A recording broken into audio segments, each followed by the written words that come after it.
So over here, what I'm going to do is, let's say, for example, go ahead and type in a text. Let's say, for example, I'm going to go ahead and say tutor tube right here, just like this.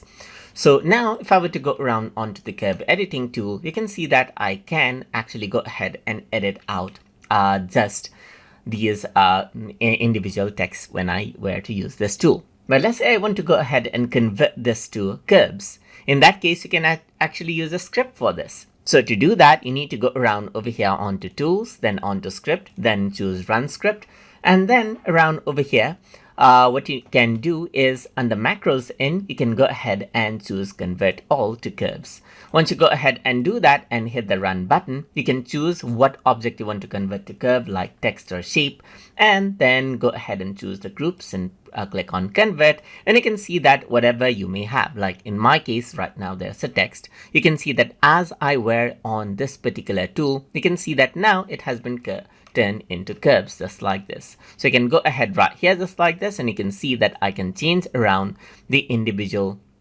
sections right here just like this. So that is how you can go ahead and convert out all to curves using script inside of CorelDraw. So I hope you guys learned something as always. And as always, please like, comment, share, and subscribe.